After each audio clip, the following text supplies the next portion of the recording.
That's my shit. Oh my God. Oh no. Hey, it's Mooch's worst nightmare as we go. Mooch, I found it, Mooch. Please, I no. found it, Mooch. Hey, what's up, everybody? It's Xbox Nation. It's Wednesday, slightly past the top of the hour.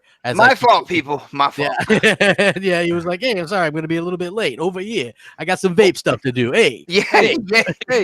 over here with the vape. You know what I'm saying? About Yeah, it. we got I'm Darth Vape. Hey, what's going on? Yeah. So anyway, yeah, we're here, we're live, and there's some cool stuff to talk about. I want to do some introductions and stuff like that first because I feel like that's always the first thing to do. Get everybody's name out there. So if you guys are just joining us, please like and share it.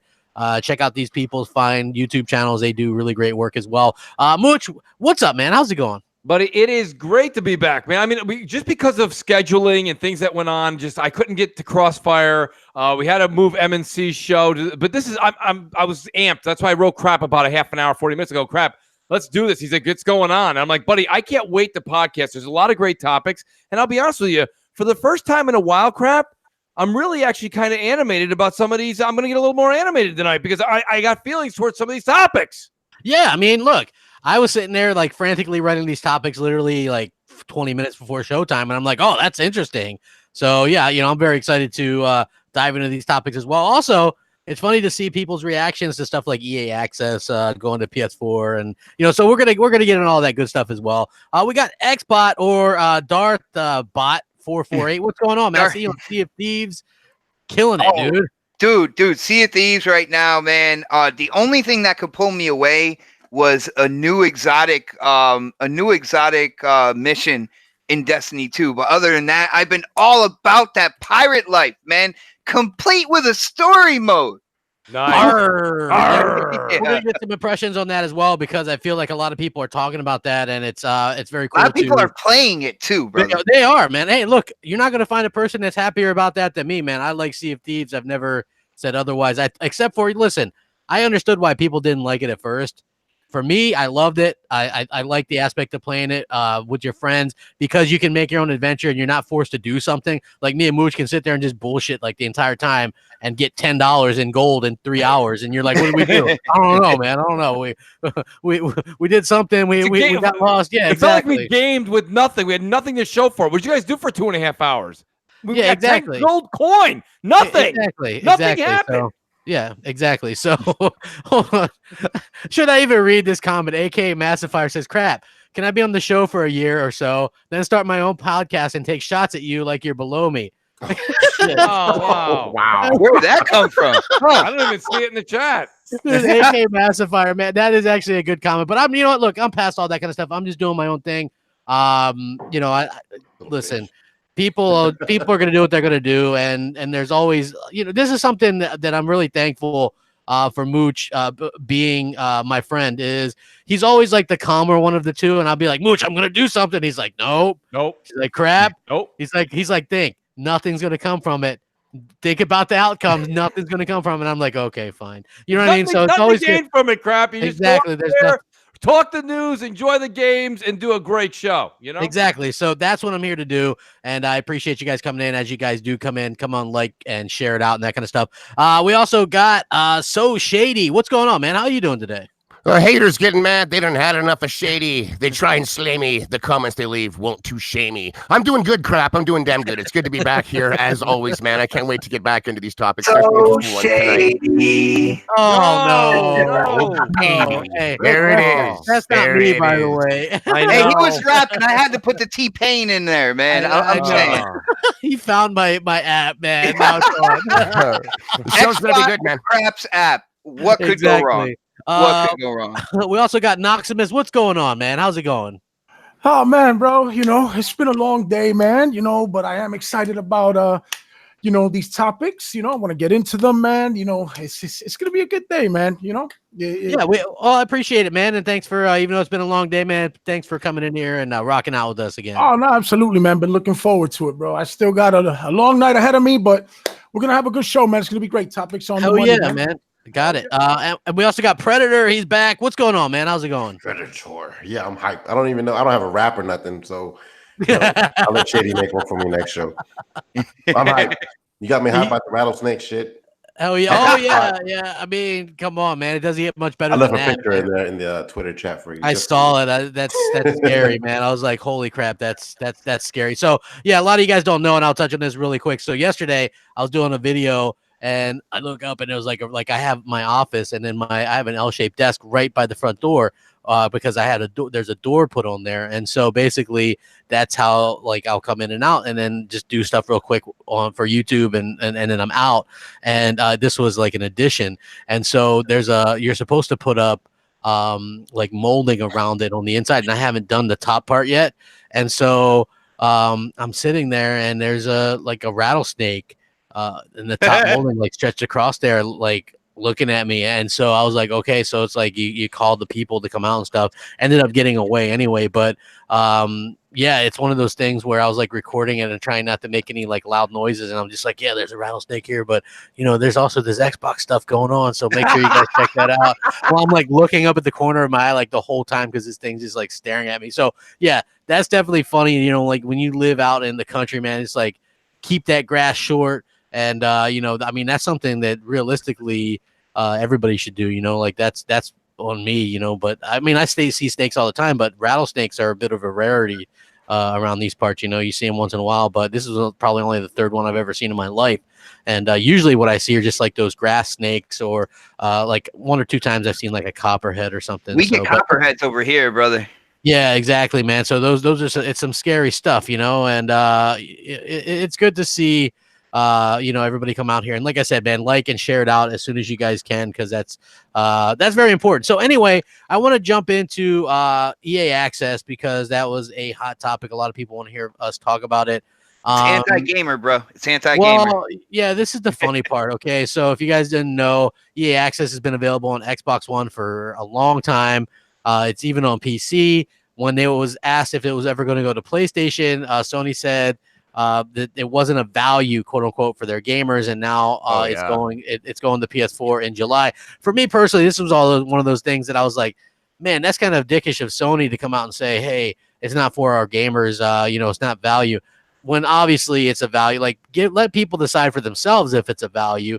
Now I have to say it's a less of a value for PS4 because they don't have any of those backwards compatible games or Titanfall 1. Yeah. So I think there's only like 43 games in there as opposed to like 88 or whatever it is. So there's a big discrepancy in the amount of games on the Xbox version versus PS4, and it's the same price. So it is funny to see how people like love it now. And not only that, like Sony, like it's just one of those things where like Sony are the good guys. They invented EA Access now. Right. Like Sony invents EA Access on console, right? Like I almost expect those coming out soon. Or is it like, hey, good on Sony, good guys. They came around, they did the right thing, you know. Like that's what I kind of want. Like, Mooch, what do you think about that? Yeah, I think you nailed what is the main overall subject that people have been talking about the past 2 days. But and I'm not mean to do a shameless plug, but it was a big actually topic last night on the stream I had. Crap, to be honest with you, people were saying, should I get it now for this, and should I re-up my EA Access on Xbox? My thing is this, crap. I got EA Access when it first came out. I think it was like 2014.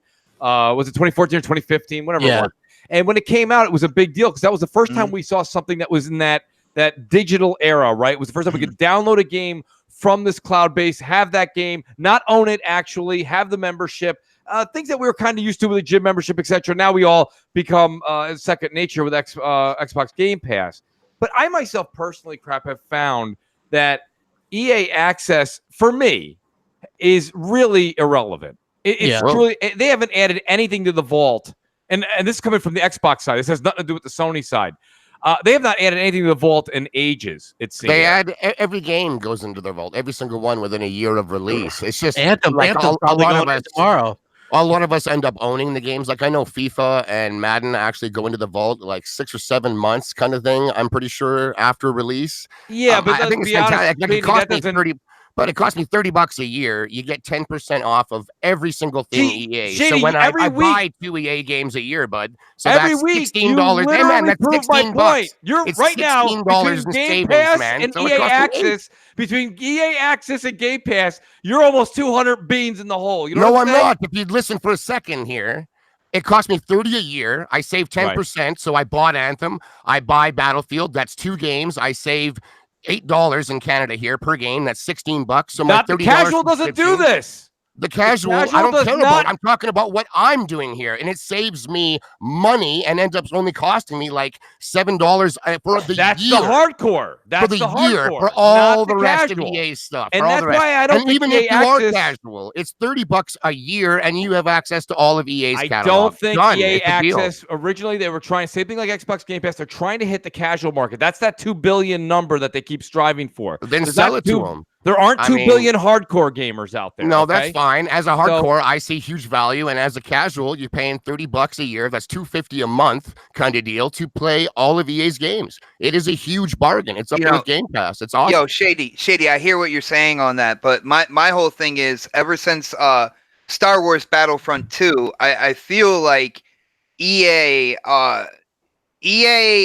I don't know what they're doing in terms of their games. Now, all the more reason to only pay $30 a year, and at the end of the day, you have all their games. But it's you're not not 30 buying a year. anymore. No, you're see, not that's risking not fair. anything. No, I gotta say, Shady, you're selling it wrong. It's not It 30 is. a year, and you A get the year games like Xbox subscription- Game Pass. No, it's not. No, a year subscription of EA Access is $30. It's If you were getting $30 day to and play. date, it'd be different. Right, exactly. It's $30 to play last year's Madden and last year's FIFA and Yeah, last that's right. year's 6 months NHL. after launch. That's if they're willing to wait. Thanks. You're going to argue for the casual. The casual is willing to wait years. They don't even have this gen yet. They're so casual. So I mean, it's fine for them.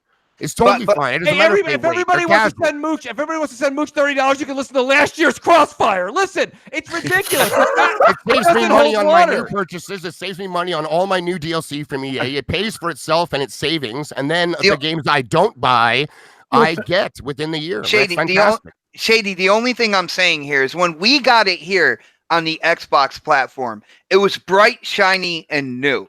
Right? Yeah, but it was also light. Like there wasn't that many games. Well, it was light, but it was now, getting built upon, and there were games that were coming out. People were getting excited for, and there was the wonderment of, oh man, I wonder if it's going to go into EA Access or not. And we had backwards compatibility as well. So the 360 EA titles that were coming up, and we're able to play them in the vault. That was really good. I'm saying ever since Star Wars, EA has definitely been on a decline, and I feel like, when it comes down to it, you're a PlayStation gamer, like you're getting kind of, no pun intended, crap, but the crappy end of the stick here. You're getting hosed a bit, yeah. Because you're getting the faded out EA right now, in instead of the bright shiny new. Here's something PlayStation fault more than anything. They don't have PS3 back compat, so that's Sony's fault, not EA's fault. On top of that, guys, missing one thing that we really have to point out here is that it's not subscribe to EA Access and access it anywhere. It's two separate memberships for PlayStation and for Xbox. That's a problem. That's just ridiculous. You know what I'm saying? Number one, I wouldn't even get it on PlayStation if I have it. I haven't renewed it, but if I would renew it, it'd be on the Xbox. It wouldn't be on the PlayStation. Yeah. Do I think the PlayStation should have had it years ago when Microsoft first got it? Yes. Yeah. I think they didn't have it. Yeah, they should have had it then, but it kind of conflicted with their PlayStation now. So I get why they didn't do it. I don't even think beyond that, they just wanted all the PlayStation fans to be buying FIFA and Madden and Battlefield and Star Wars. They wanted to buy it outright for $60. Don't be paying 30.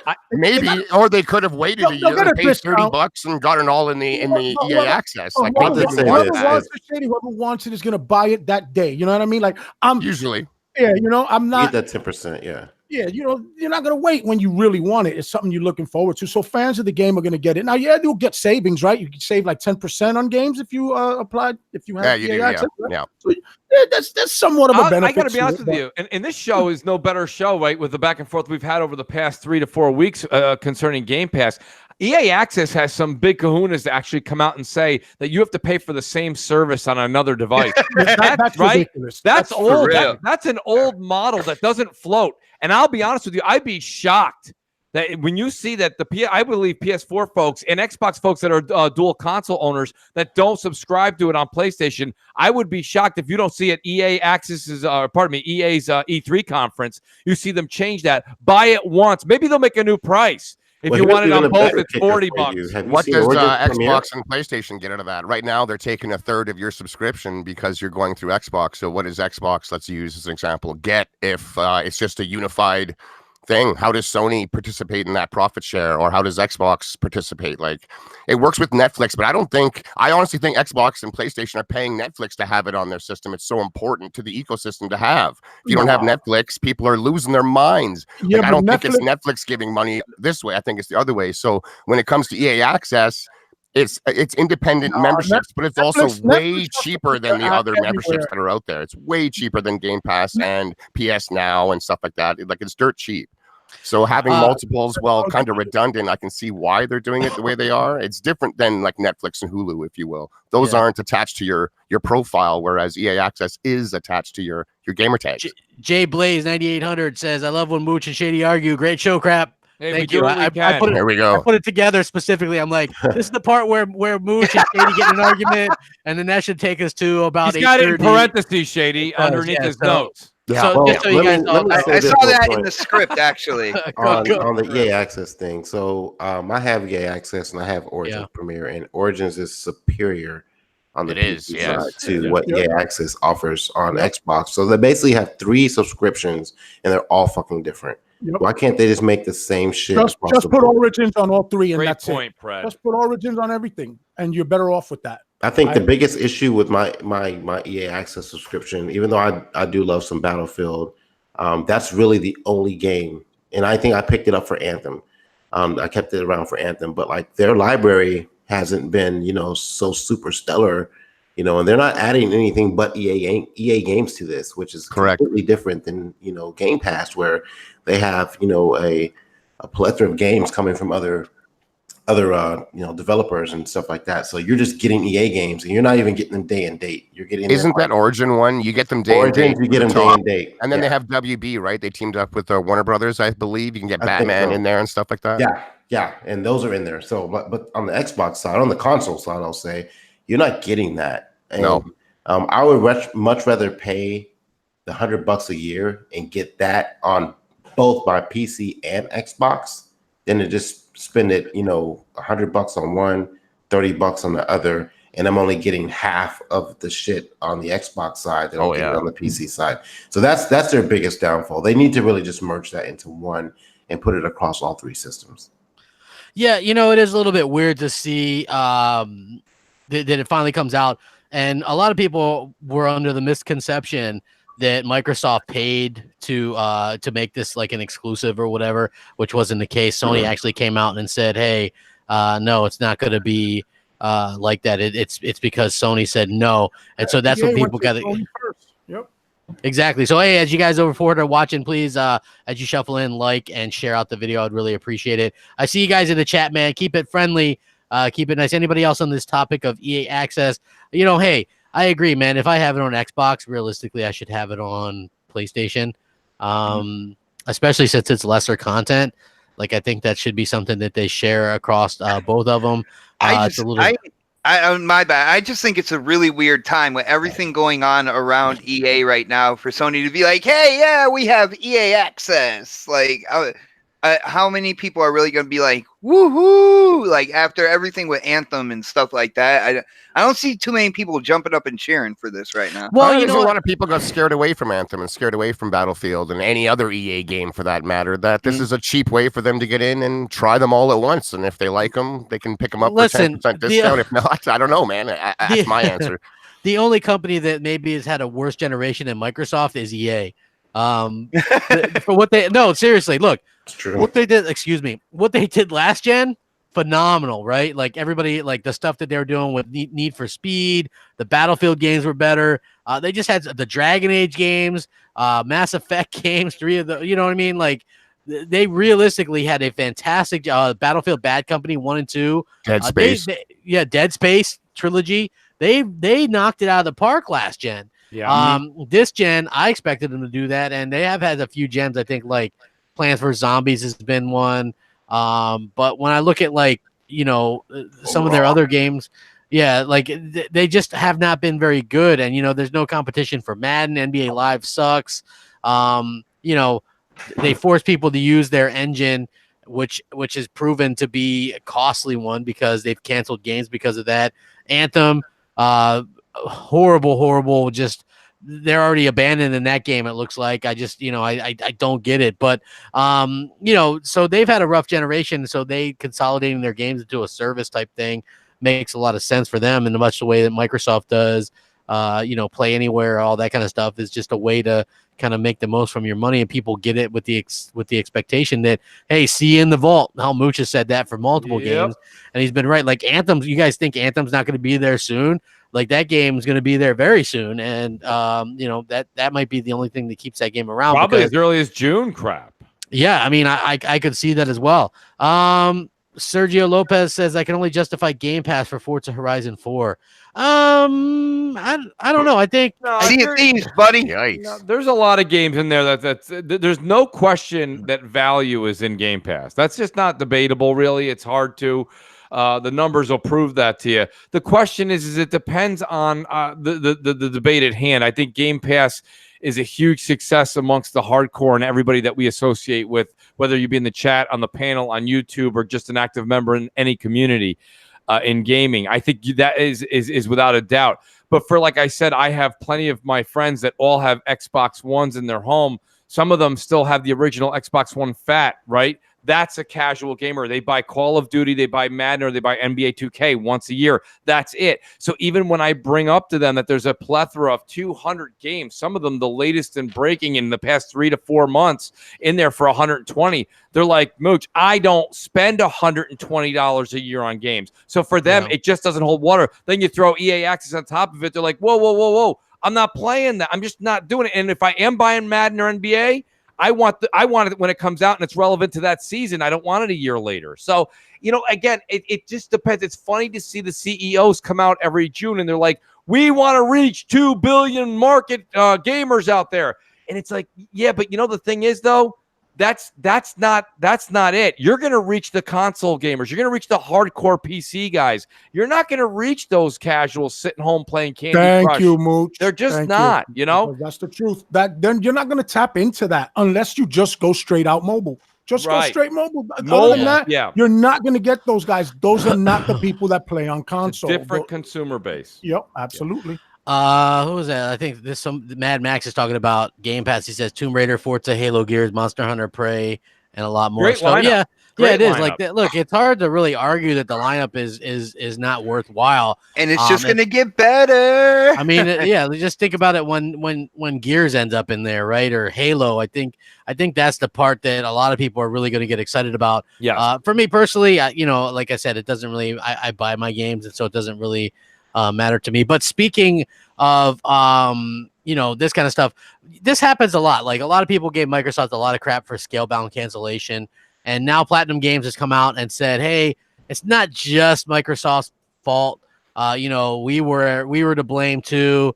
But they also confirmed that there's no chance of this game coming back. Remember, there was that rumor that it could possibly come back as a Nintendo Switch exclusive or whatever, and that's not the case. They said, this is what speaking with VGC, Platinum Games Studios said, the head of Platinum Games said, watching fans get angry at Microsoft over the cancellation wasn't easy for us to watch, because the reality is when any game in development can't get released is because both sides failed. I think there are areas where we could have done better, and I'm sure there are areas that Microsoft, as a publishing partner, wish they could have done better. Because nobody wants a game to be canceled. He also addressed rumors of a revival of the game on Nintendo Switch, saying that there are no plans for it. As already revealed earlier this year, the IP is owned by Microsoft, so a Switch release is extremely unlikely in case the game is indeed revived. It was obviously canceled in January 2017. So basically confirms what we all kind of knew. It does suck when games are canceled. I remember everybody was really pissed off at Microsoft. The one game that was going to make me buy an Xbox. Damn it. Damn you, Phil Spencer. To bash. Exactly. Like, what's people the point hated of the statement, do you think? Why are they making this now? I mean, it was hard to watch, but we made it. We just watched anyways. As hard as it was, we had no problem waiting. With Microsoft money. It's like, something's going on. They want to entice Microsoft to reopen that project and let them do it more than likely. You know what I mean? Probably behind closed doors. they're coming out and trying to like fix their relations with Xbox, with Microsoft. It's like it's been 2 years of just horrendous press with this game, and then to be like, it was hard to watch, but we did anyways. But now we're going to admit that it was part. Like, it just seems like there's something else that's up. They're trying to mend some kind of a bridge that they burnt down. Yes, it looks like they're trying to mend something. It was their fault. Platinum put out like 750 games while they were developing Scalebound. You know, and Microsoft made a mistake too. They didn't manage their ass. They weren't there going, hey, where's my shit? Where's my product? It does, right, Knox? It keeps coming back to that same point. And you don't know if they were any better than they were back then, because to be honest with you, they're cutting checks and nobody's checking on it. But well, we give our developers all the room and air and breathing space they need. You need a new studio? No problem. We'll knock the old one down, build a new one. It's like, I hope with this new regime they have under Matt Booty and Phil Spencer's new hires, that people that are doing their due diligence and doing their jobs are keeping their finger on the pulse. Absolutely. I have no quarrels with you providing a wonderful work atmosphere for your employees. That is great. But hey, the job needs to get done. A manager needs to manage. Other than that, then you're not a manager. If you're not managing, you say, hey, yeah, man, all right. No, get the fuck out of here, man. Whips need to be cracked every now and then. Yes. I don't know what job I've ever had if I didn't meet deadlines that I would get to keep my job. And see, here's the funny thing with all this. Like when I saw this in the topics, I thought about it, and I think you guys are proving my point. No matter who comes out and says anything about that game, whether it's their fault, whether it's always going to fall back on Xbox and Microsoft, no matter what. You know, at the end of the day, that's not what I said, though. No, but that's what I got from this anyway, though, because when I was listening to you guys talking, they need to manage and everything. You guys make great points, but they can come out and say that they absolutely did everything, but the consumer base out there that already kind of went into the whole, they're shutting the game down. It was always on Xbox. Yeah, always on Xbox. If you're a mechanic bot and I bring my car over to you for you to work on it, and it's been fucking 5-6 months and you've taken care of every other customer except me, but I brought my car to you first, I'm gonna be like, yo, my man, what the fuck's going on, dude? You know what I mean? I'm not even gonna let it get that far. A month in, I'll be like, yo, you got my shit, bro? You working on my car? What's up, man? That's what they need to do. It's the same thing, bro. They have to. It just shows, to me anyway. To me, that's the only thing I can explain. Besides guys that just have that pride in their work, like the Coalition, they did an excellent job with Gears. That's because they wanted to. I don't think it was any pressure from Microsoft for them to do it. Look at the Master Chief Collection. It was a goddamn mess. You know what I'm saying? I remember when me and Mooch first started playing that when it came out. Crackdown. They still missing. We couldn't even get those achievements to pop. Remember, Mooch? We were like, that's actually a good point. Crap. I mean, to be honest with you, he makes Knox makes another great point right there. You have something like the Master Chief Collection, which is your pride and joy. It's your pride and joy of all the billion-dollar franchises you have. That's the one you got to hold on to. And why you'd release it in that state, you can tell that the executives had no idea, or if they did, their hands were so far off the project that they couldn't do anything about it at that point in time. And even now, you wonder, because you've got these studios doing what they're doing. I'm putting a lot of confidence. Remember that pin out there says, I believe in Phil Spencer. That pin should now say, I believe in Matt Booty. Because if you don't believe in him, I'm telling you right now, everybody else seems to be so preoccupied on what's going on with PC updates in Windows 10. I'm hoping that Matt is holding down the first-party studios on Xbox. It's Xbox Game Studios. That's exactly. Well, Matt Booty is kind of known for that. He's known for delegating responsibility within development studios and stuff. I think they definitely picked kind of like the right man for the job. And I think out of anything, Mooch, I know your criticisms with Xbox. I know things that you want to see get better. I think that hire is right up your alley. It is Xbox, and I'll tell you right now, we'll see the fruits of that nature come true this June, okay? Because this is really, I got to be honest with you, there's no more wait. This is it. This is Matt and Phil's real time to shine. Phil basically put him as his second in command, to be honest with you, and even if that's not really how the chain falls, it is truly when it comes to the games library. It goes Phil, it goes Matt, and that's the way it is. A lot of people that might this June, Mooch. What's happening this June? Nothing big is happening. No, nothing really. Nothing big at all. Nothing that no one tunes in to watch. Nothing. No, nothing. It's definitely something that's skippable. So if you don't see it, it's okay. Well, you can wait. Getting back on point though, real quick. Crap, your point on this subject was Platinum Games. Yeah. And you know, the guys on the panel make a hell of a point. They made a hell of a point saying that something's fishy, something's up. It was the first thing I thought about. I said, why? Why would you let Microsoft land on the grenade for the past 2 years, right? And all of a sudden come out there and be like, no, really? Well, of course it was Platinum Games' fault. Dude, they had other games. They didn't want to like shoulder that burden, man. I'll be honest with you. I'm shocked there wasn't an investigation done, because I would say that when we all agreed on the panel here that all these other games are coming out, how much of those other games are using Microsoft Capital? All of them. Yeah. Here's the funny thing, Mooch. We were saying that because we had heard different things as well. It's funny because Knox wasn't like, I don't know if he was in the YouTube world or not, but he came to that conclusion too. Yeah, you know what I mean? Like, how does Platinum Games get these other games out while you know Microsoft's isn't? You know what I mean? And supposedly from one checkpoint to the next, the game actually got worse. Yeah. For, you know what I mean? So yeah, like I find it to be incredibly dubious, and now they probably want to work with Microsoft again, and so they're coming out and going, "Hey, they need more money. You're right, Fred.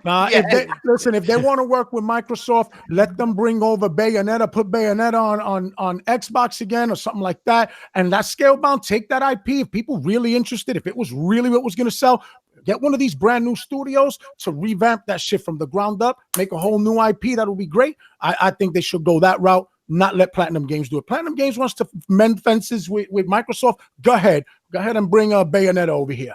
Start from the bottom. Start from the bottom. When did they announce Scalebound? Scalebound. When did they announce it? 2013? 2014 or yeah, and then it got canceled in 2017. Okay, I'm going down the list of games they've helped create since that game came out. It's a lot. Ridiculous, right? It's Teenage Mutant Ninja Turtles, Transformers. Yeah. That was sweet. Transformers was good though. Turtles was trash. Yeah, Turtles wasn't as good, but Transformers was really good. I think it was a different team working on that or something. You know what I mean? So if we put those games funded by Microsoft and Xbox, can we say that they had games? Yeah. Well, listen, Xbox has money. games. We can say they paid for games. Yeah, they paid for games. They had exactly. Technically, they had them. But, I've also heard different things. And I heard this from somebody as well who does YouTube, who, quite reliable, who says that basically what Microsoft was told, and this was at a time when Terry Myerson was still in charge of their budget.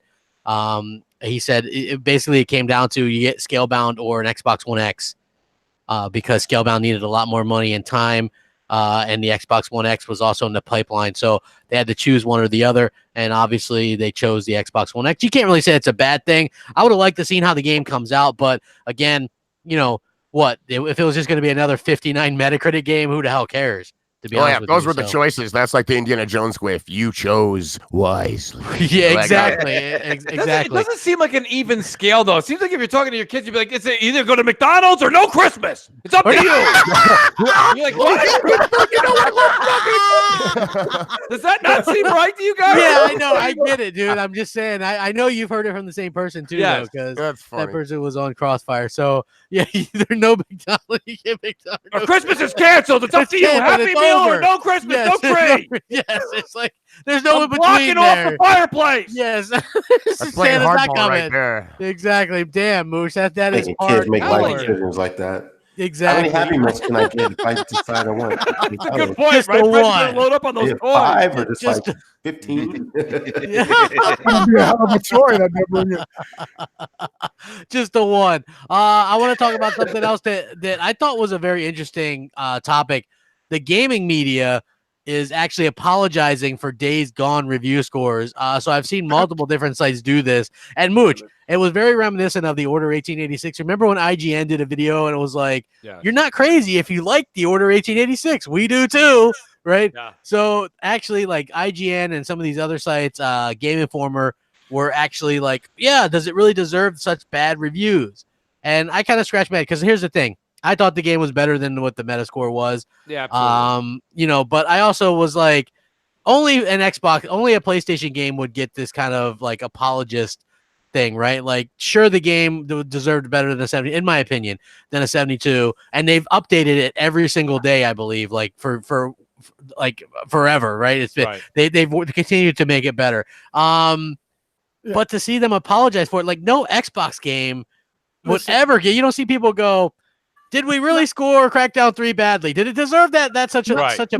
Not only that. First off, they shouldn't be apologizing. Like I said, Sony dropped the ball by sending out a review copy that was unpatched. That's number one. Sony's fault. That's a good point. Number two, the same thing that you just said, like GameSpot, right, gave like Rise a 5 out of 10, right? But then a week later was making a video. The guy was, oh man, this game is great, man. I'm loving it. Where the fuck was Rise's apology then? Right. He was loving it again. Let me stop with the swearing. I'm getting a little I'm down, man. Calm. But I'm just saying. Welcome to next podcast. Yeah. He made this video where he's enjoying playing the game, loving the game. Oh, this is great, man. I really like this game, man. And then blah blah blah. All right, so did you score it wrong then? Why you didn't cop plea then? They don't deserve. Don't do that. Don't apologize. That takes away from brother. I think we're at a point, and we talked about this for the past 2 or 3 weeks. So just to kind of change it a little bit from the old and norm conversation, I really think the Metacritic and the reviews from the social media, or not so, some gaming media, pardon me, it's just holding less and less weight, right? I mean, let's be honest. I'll use myself as an example. I'm a consumer, like everybody else listening to the show, and I'll be really frank with you guys. The minute I saw the 72, guess what I still did? I actually left at 9 p.m. to my local GameStop and went and picked up Days Gone.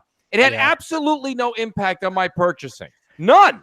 I mean, at the end of the day, especially like Metacritic, I don't understand. It's fuel for like console warfare and stuff like that. I get that. But if you're really leaning on those scores to determine whether or not you want to purchase a game, I feel really bad for you. The other thing is when I saw this in the topics, the first game I thought about was Quantum Break. Because at the end of the day, the biggest thing about Quantum Break is everybody was so confused by the resolution. It wasn't the majority of the criticism was about that, above anything else with that game. And I didn't see anybody come back and be like, you know what? If you like Quantum Break, we get that. We get that. It's okay. There was nothing like that with that game either. And that game got basically crucified over using checkerboard rendering in terms of resolution. So that's the game I thought of, man. Yeah, I mean, everybody uses too, by the way. Yeah, now it's like the best thing ever, right? Like, hey, checkerboarding, it's great. That's why it didn't. Quantum Break won a couple of awards for that technique that they used in building that game, but people forget about that. That's where checkerboarding started, people. I'm just saying. Well, the funny thing was that was always such a BS thing, and that was smart on Microsoft to go out there and end that narrative with the X. So like that was the whole reason behind it. And you couldn't. I don't know if they could have went on with the generation without doing that mid-gen refresh. Because can you imagine the Pro versus like the standard Xbox One resolution? Like that would still be a big issue, and thankfully it's not an issue anymore. And next generation, I think it's going to be even less of an issue. I actually look. Part of the reason even why I start to just cover more PlayStation and Xbox, and just because I think that console war stuff is like for the most part done. Yeah. You're like the big things that people used to console war about, like sales and stuff. You can't get a hold of those numbers anymore. Everybody's kind of doing their own thing. And this kind of leads me into this other part where Microsoft is actually teaming up with Gameloft and bringing 3 mobile games into Xbox Live, where they're going to support achievements and stuff like that. Like Microsoft is making it's almost totally irrelevant to really kind of argue the console wars, right? Like you're going to be able to play your Xbox games wherever. And I mean, I guess that's cool. Sony's going to go about it probably in a slightly different way, but it really does kind of make that whole, okay, PlayStation has this many sold, Xbox, we don't know. We'll never know. Right. And so that does kind of end it. Like people can speculate and guess, but maybe it's for the best. I don't know. I kind of like being able to go back and forth a little bit, but at the same time, I guess Phil Spencer and company just decided it was probably better just to go kind of the way they're doing or whatever. But hey, back to the review score thing. I do find it a little bit odd. I think only Sony gets this kind of treatment, and I do feel like hey, it is just the truth. Like they're the only ones that are like, hey, this is this or whatever. I would have loved to see somebody go back. Why don't they go back and re-review Sea of Thieves right now? Oh yeah, it's a totally different game. You think they'd give that another Dude, look? I've been looking for re-reviews. Some like smaller YouTubers have gone back and have done kind of like re-reviews or anniversary update reviews and stuff like that. I haven't seen anything from big gaming media whatsoever. Yeah, I mean, like maybe they're gonna be like it's gone. I remember some, and I guess I get it. It's a year later, but I do think there was some instances like GT Sport. Like I think GameSpot held off almost a month and a half to do their review of that game because they wanted to wait for the online component to come out, right? Like, shouldn't you review it right away? And that should impact it, the fact that you can't actually play offline or do the main mode that's going to be coming a month and a half from now. Like, to me, like those are things should be talked about like right away. And I feel like a lot of times the media gives, Nintendo and Sony a bit of a pass. Again, Microsoft is to blame for certain things this generation, but certain things I do feel like was out of their control and they kind of got treated like trash. And that's a bit of a a problem. So this is another point actually in exclusives that I don't like is that you typically don't get fair and honest opinions from almost anybody regarding what they feel about the game. Everyone's trying to defend the platform they love most or hate on the platform they hate or come off as a neutral, if you will, in the middle. Like if this was a multi-platform game, if Days Gone came out everywhere, I don't think anyone really would have had a problem with the 7.2. There would have been some individuals that felt it was higher or lower, but the media wouldn't be apologizing for anything. There wouldn't be this huge uproar. Everyone would have been like, oh, okay, it's just decent to good open world game. But because it's exclusive branded, and my God, PlayStation exclusive, all eyes are on it, and we got to dissect this thing and maybe be overcritical or too forgiving. It kind of goes both ways, Shady. It goes both, and I agree. Any exclusive, exactly. That's an exclusive thing, and you're right. Yeah, there's nothing. Absolutely, I think you nailed it. But really, if you think about it, though, doesn't an exclusive kind of get put under the spotlight, right? You guys all know that these are just the references I make, but everybody makes a hamburger, so everybody. So if you have a hamburger on your menu, very few people, if you have a plethora of different options, are going there. But when you have an exclusive dish, right, at your particular restaurant, and that dish happens to not hit you the right way, man, people are writing reviews like crazy, right? This thing sucked. So my point being is this is their exclusive dish. That we get about 2 or 3 a year from both of them respectively. Yes, sometimes they have a bonanza year and you get 4, or you have a low year and you get 1 or 2. But my point being is that Shady's right. Those kind of get hit with the spotlight. And, the Human Spider, shout out to the Human Spiders in the top chat. He makes a good point. And he says, people are kind of down on Days Gone for getting patched every day. But I got news for you. If a game gets a 72 for certain issues, and then you see the developer go to town and really put out updates and fix this thing day after day after day, that's something that's kind of a big deal. Now, you've got, by right, guys, and I think the panel will agree with me, I think you have the best update to Sea of Thieves, period. And as of today, that just came out, a day or two ago? And as of right now, it's like way down. I'm looking on Twitch Live right now, and it's got 4,000 viewers. I mean, that's low. It's way down the list. So you've got quite possibly the best addition to Sea of Thieves. And people are like, oh, just wait till the arena comes out, Mooch, then you'll really see. And it's like, no, the problem is that a year after a game launches, it loses some of its panache. It's just the way it is. So what I would have, when me and Crap were talking about this, and we were really gung-ho on Sea of Thieves, man, I got to tell you something. We were. And then when you saw a month go by, they're like, well, we'll have something in 3 months, and we'll have something in 6 months. You guys just wait for that 10 months and wait till you get to 13 months. And it's like, well, what? That's just not how games are. What have you done for me lately? So as great as I think this, and I can't wait because we're going to stream it this weekend. Crap's going to be joining me. We're going to be doing Sea of Thieves, and I actually can't wait. I think it's great. This is my first time jumping back in a while. Me too. So I'm very excited to see. But I think the masses Crap have moved on. What do you think? I mean, do you think they've moved on? I mean, there's 4,000 people watching it on Twitch right now. That with this update, I would have expected to be in the top 10. It's nowhere near. Yeah, I mean, there are some, I don't know, it's hard saying, but there are a lot of games that are out that are much more streamable, I think. So I mean, that's a great streaming game. It is, what it is like that is a shame though, because I think it is because it's super streamable, and I don't see why they wouldn't more people wouldn't be on it, because I see people in my friends list playing it, that I haven't seen play in a while. Yes, absolutely. So I actually watched XBot and Mel last night. After I got done with my stream, they were streaming, so I checked it out on Mixer. Yeah. Hey, we almost got 500 watching. We only got 110 likes. Change that, people. Let's get 200 likes.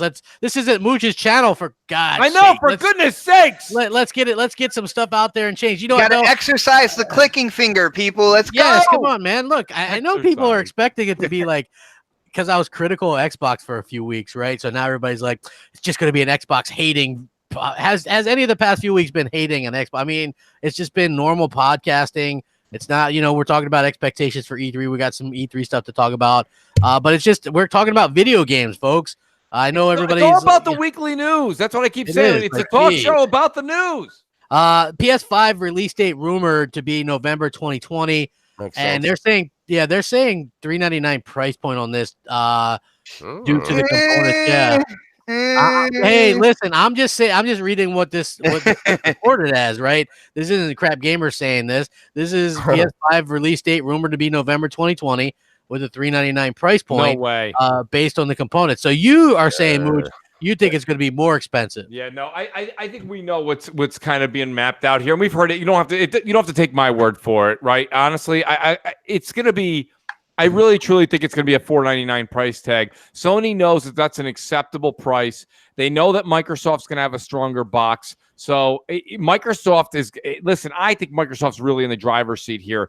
But unfortunately, I don't think they want to step on the throat of Sony. They could eat the difference and make the Anaconda a $499 price tag and go out there and absolutely kill next generation. I don't think they'll do that. That's why they have the two SKUs. They're going to end up having one that's around $599. Sony will come in at $499, and I think the Lockhart will come in at $399. And that makes sense. It does. I mean, like when you're talking about an entire gen with the power, unless Sony's taking at least $100 loss on this PS5, I think $400 just isn't enough to get enough power for a gen. Where I want next gen, baby. I want my face blown off. I'm not going to let $100 get in the way. So don't cheap out, in my opinion. Don't make it $700, but $400. I don't think that's enough tech in the box. Here's what I think, though, right? Like, this is the problem that I face is technically the PS4 Pro is $399 still. Yeah. So, listen, I know, and each month, look, we're in May of 2019, which would mean, a year and less than a year and a half. Yep. Yeah, less than a year and a half before these new consoles come out. Is tech going to change that much if we're still paying $399 for a Pro and $499 for an X? Something's got to give there. Right? It could mean we're being gouged big time right now. Honestly, what that might mean is we're paying a lot of money for what we're getting right now. Good point, great point. And yes, there are sales on the X all the time. You can get it for $400 most times. But honestly, they should be official price drops on those things. Yeah. I think the S should be $199. That discless thing should be $150. That's going to happen. That thing officially released today or whatever. But for me personally, I think that and I heard the PS4 is going to get a super slim that's going to be $199. That's great. That's that price point that's going to attract a lot of casual gamers. But it's just like, how do they expect to release a Lockhart, Mooch, in, 16 months from now, cheaper than the X is right now and more powerful? Ryback Nasty says in the chat, he says here it's going to be a 1080-60 machine. If that's the case, crap, then the Lockhart might come in at substantially lower because let's be honest, what your personal resolution is on your screen. I mean, somebody can have an OLED and somebody can have just a regular 4K, maybe doesn't even have HDR. That doesn't mean that you're playing at a lesser rate than them. And it doesn't even mean it as far as frames. But if you want to talk about developers being able to create and have the ability to create at an equal rate, as long as Lockhart and Anaconda are both able to perform at 60 frames, that's truly what's going to make this next generation the ability to have different SKUs, which is really what separates different PCs a lot of the times. So realistically, I think that it depends on what they're going for. If they're going for a 4K 30 machine, much like the X is right now, then the Lockhart's going to be around $399, which is $100 cheaper than the MSRP of the X. Yeah. So that holds water. If it's substantial, that's what I just said to Ryback in the chat. I said if it's substantially weaker, okay, and it's only a 1080p machine, which I got to be honest with you, with 4K it's going to be tough. Xbox, it's a tough sale. So But then again, 1080p 60, this doesn't make sense moving into a new series of hardware. Xbox, It does. No, Knox, I'm going to pass the mic to you in a second, but let me answer Xbox. Xbox, let me tell you why it is. I've been in chats with a guy gamer who's awesome. He's also a PC gamer, and I've also been talking to Delirium Blades. And let me tell you something, just having conversations with them about PCs and things that are going on with parts and stuff like that behind the scenes. Myself personally, there's a lot of gamers out there that are striving and they buy like 10, they're still buying 1060s or 1070s or whatever those are. Some of them don't want to buy a 2080 Ti with all the bells and whistles on it to hit 4K, 144 hertz. That doesn't necessarily hit every gamer's radar. So to be honest with you, Xbox, there's a lot of gamers out there. You'd be surprised. And Pred, I think you got my back on this. There's a lot of people that have no problem playing a 1080p game resolution as long as there's 60 frames or plus on the CPU. I just want to answer Mooch real quick on this. And I hear you on the PC side of things, but that is the PC side. When you see what's going on with console, and a lot of things revolve around the TV industry and what they're selling out to people. Yes, people have 1080p televisions, but as they go and they want to buy another TV, everything that they're seeing out there is 4K, and the prices are dropping with the 4K. 4K is becoming the standard. So think not about today, but think about a year from now, how much the 4K is going to be the standard. They're giving you that option, Bot. That's the whole point, right? This is the generation of options, right? Generation of options. So man, they gotta, you know what? I am not happy then. They gotta make an option. They gotta come out with a box for a tube TV, man. Standard definition. I need that option. It's called an Xbox One Sat Edition, brother. Go pick it up. No. It's got a console for you, baby. That's not right. You know what? For me personally, though, I do think that it doesn't make sense to market a 1080-60 machine. Thank you, Crap. Especially, it doesn't. They've been hyping up 4K for the last 2 years. Couldn't they technically do a lot of 1080p 60? We saw it with Forza Horizon 4. We saw it with Tomb Raider. We've seen it with a lot of games. By the time 2020 comes around, you're going to be able to get a 4K television on Craigslist for a coffee table. But guys, let me tell you this real quick. But let me tell you this. I prefer the 4K. I mean, 60 frames. I would love it if everything was 4K 60. That's where I'm going. But you know, the majority of gamers did play Gears in 1080p 60 frames as opposed to 4K 30. They did do that for the campaign, and they did it with Tomb Raider. A lot of gamers, the majority of gamers, preferred the performance of the 60 frames a second over the visual fluff, which is the 4K. You gotta also think of the fact that a lot of these developers are making these games like adjustable, so you can get 4K 30 or 1080p 60 in some cases. So it's just about the console. And that's about the games too. Yeah, that's what I was going to say too, Pred. Like, I think there's a market for it, definitely, especially if it's significantly cheaper than its more powerful counterpart. But I don't want to see the less capable machine holding back and stepping on the toes of the more powerful machine. As long as they do, just won't do that, man. Yeah, as long as they don't do that, we're good. Like for me, I'm good. You know, but I think there's a market for it. I think people would look into it, bro. There's people that would just be like, you know what, I'd rather have the performance. Isn't that a little bit too much of a thing where they're like, Crap's in my corner, man. I'm just saying. So which one is it? Like, I think that might be a little bit confusing. You know, just to be honest with you, like I think that might be a little bit, and I think that the reason why the X isn't getting more 1080-60 stuff, especially with some of the multiplayer stuff, is simply because developers don't want there to be disparity when people play against each other, right? Because we all heard that PUBG was 60 frames on the X, and then all of a sudden they're like, whoa, we didn't really say that. You know, it's because developers, let's face it, they want it to be fair, and a 60 versus 30 frames per second, thing, it's a legit problem for people. They only want it to be so fair, though. Most of these games are on PC, which is wide open frame rate, and they don't lock it or cap it on PC at all. So they only want it to be so fair. PC are super used to that, though, right? Whereas, and a lot of those, for most people on PC, play at least 60, and I'm not sure there's as big of a difference between 60 and something else. I haven't really seen that with my own eyes. Whereas with my own eyes, I can see a big difference between 30 and 60, especially for like a shooter or something. It's nice and smooth, way smoother. Yeah. So that's my point. Like, look at Destiny. We heard from Digital Foundry that Destiny 2 could have been 60 frames per second on the X, right? They didn't do it. So, that's the type of thing that I'm saying. I'm not saying that, that it's for sure a thing that could have happened or whatever, but I'm just saying, like, couldn't the X already do that? Like, why would people who uses a 1080p TV anymore, right? Like, most people are moving on to 4K. So to me, it doesn't make a lot of sense as to why we would actually get, a console that does less than that. Because to me, upscaling a 1080p game, I don't like doing the 1080p stuff on the 4K TV. It doesn't look as good to me. So, just me personally. And I've heard Phil Spencer mention it. It gets you in the door, crap. It gets you in the door. But I mean, couldn't the X do that? Get you in the door too? Yeah, but it depends, because I might not want to shell out $600, bro. Well, you know what? You guys both just brought up a good point. I don't know if anyone is thinking about this. I said this about 6 months ago, crap, when all these rumors first started coming out. When what we're calling the Lockhart now, you know what I call it? I call it the Xbox One X. Oh. And what I don't understand is, why isn't there an Anaconda? And then exactly what the X is becomes the cheaper SKU. Maybe they're going to rebrand it so that they can get everyone to buy it again.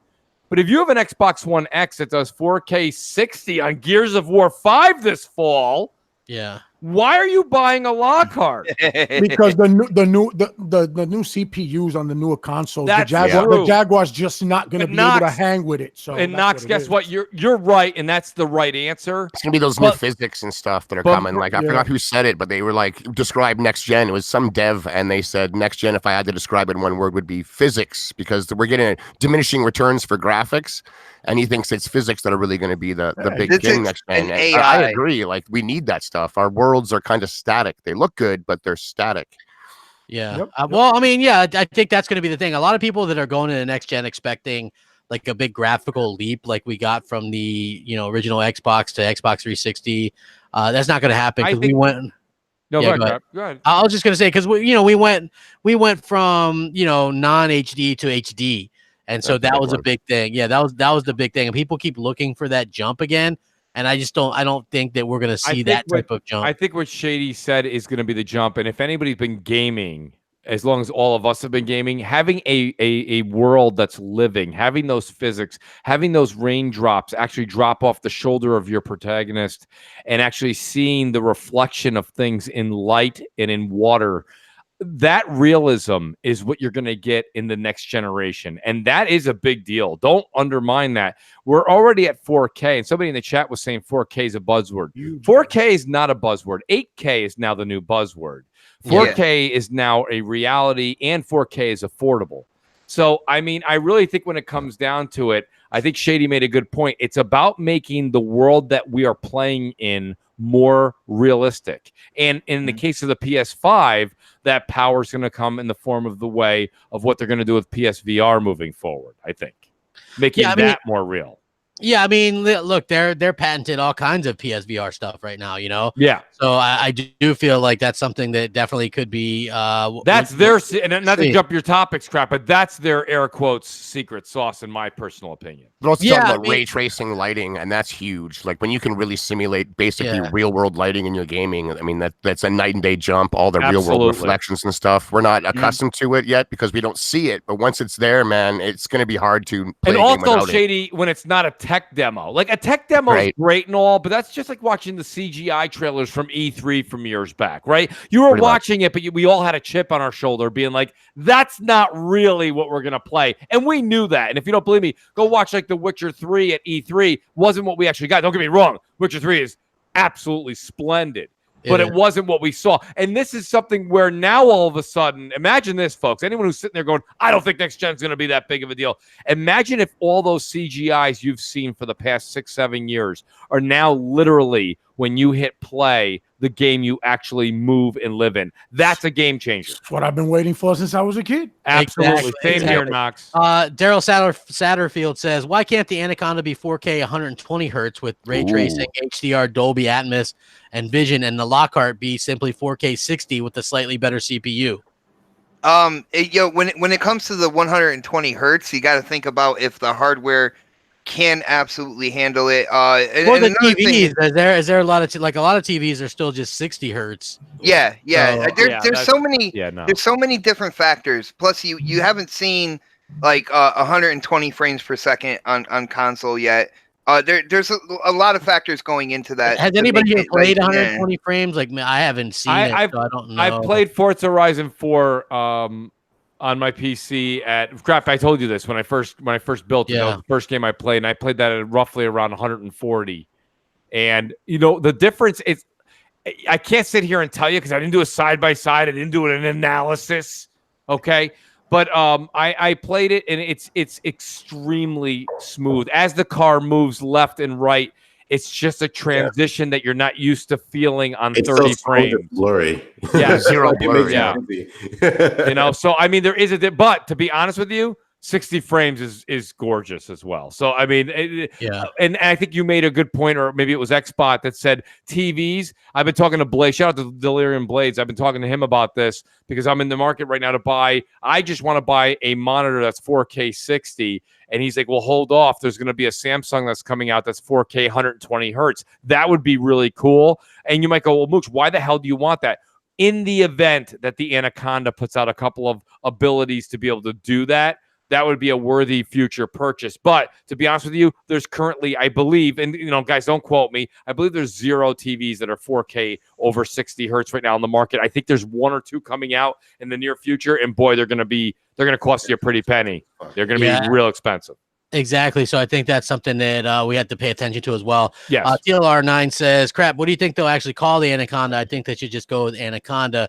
The X should have been Scorpio."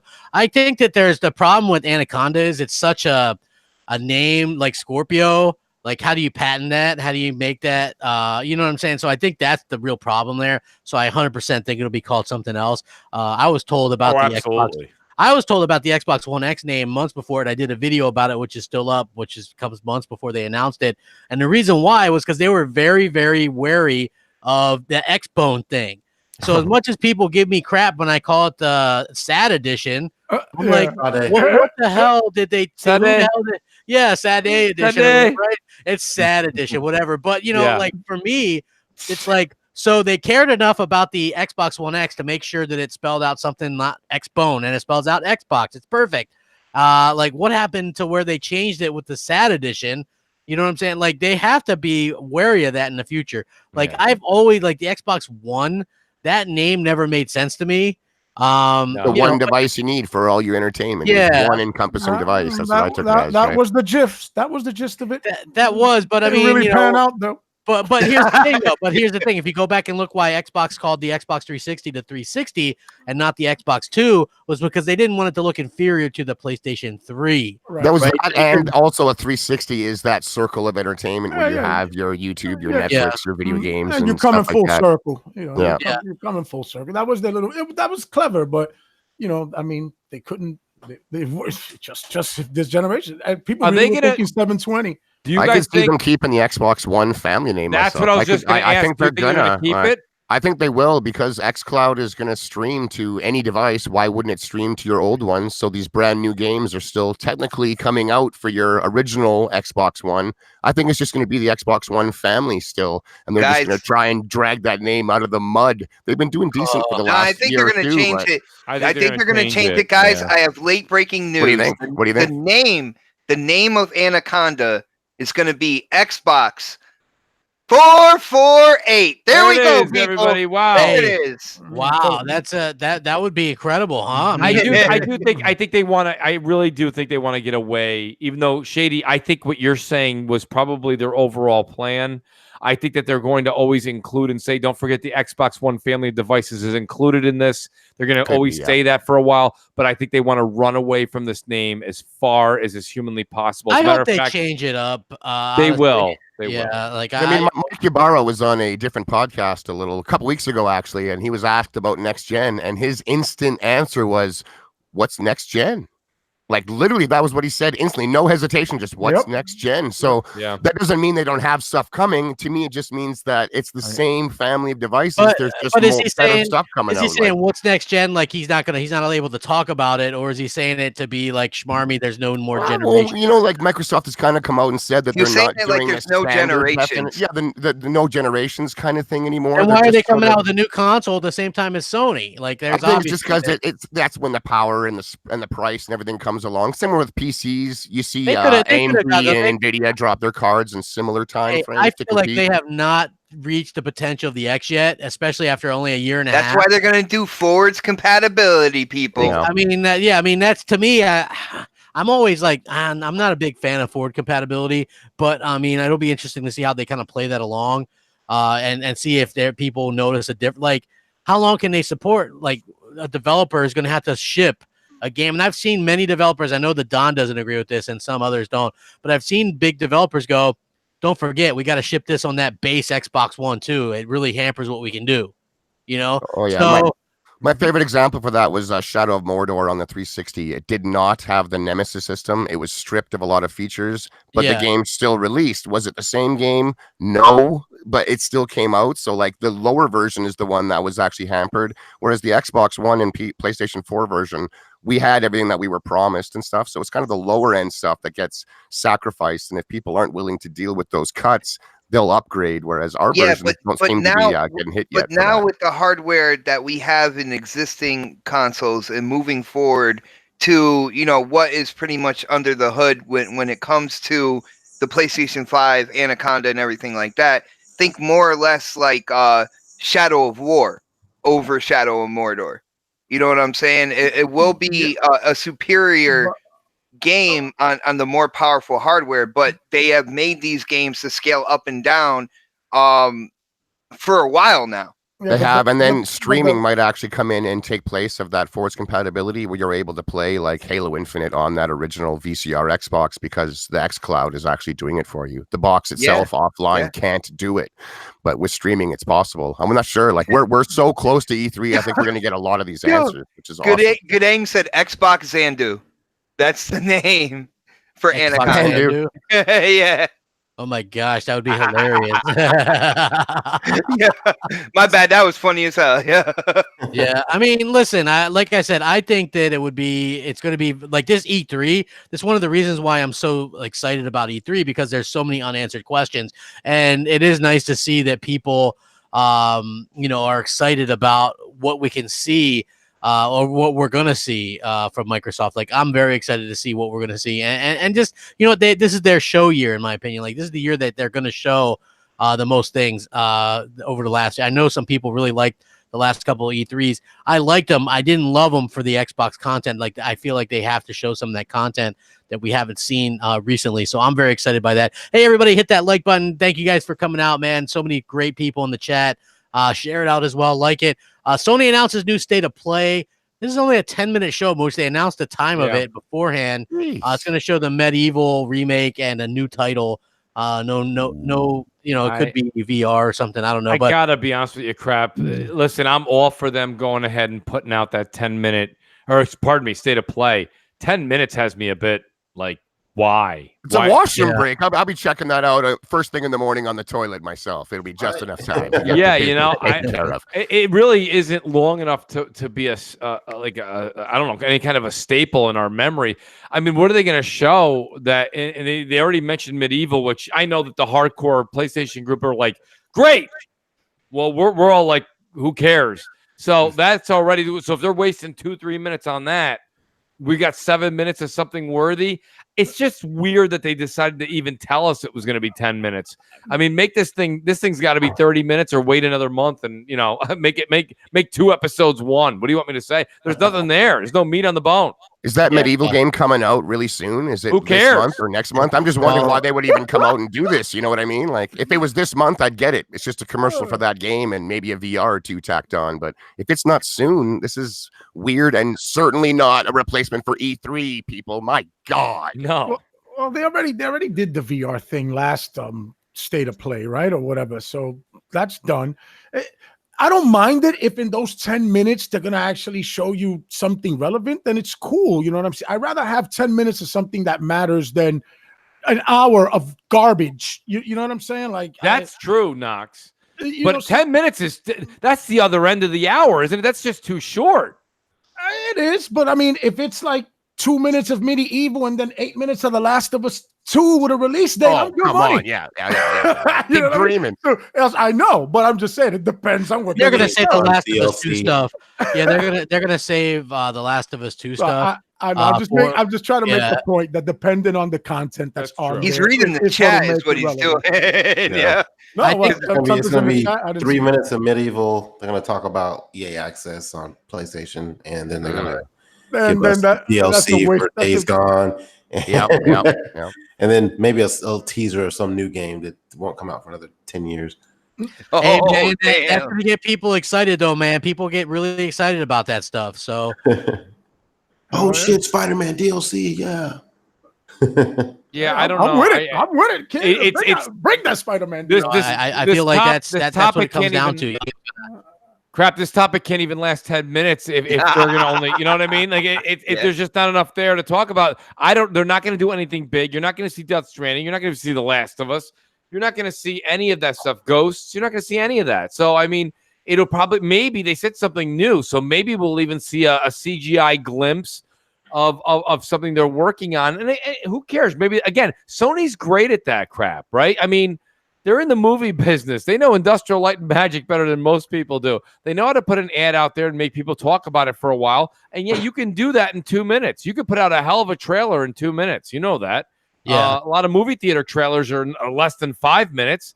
So if 2 minutes is Medieval, and then like Pred said, you've got 2 minutes of Days Gone DLC, a little bit on EA Access. Bam, you got 5 minutes or 4 minutes left for a trailer of something new that doesn't show any gameplay, but gets people hyped, and maybe they got a big-time developer name behind it. It's enough for people to go, oh, well, you know, when Microsoft gets on stage, well, do you guys have so-and-so making you a game that looks like such and such? You know, and it's like, no, we don't. And it's like, Sony did it again in 10 minutes or less. It's brilliant, bro. Yeah, it's brilliant. Brilliant. Yeah, they did it. So, I mean, that's what they're trying to pull off here. And who knows? I mean, God, I really don't. You said this in a video, Crap. I don't really put anything past Sony anymore. Apparently, whatever they do is just it's video gold. You think they're going to pull off more downvotes on this one than the last one? I could see it.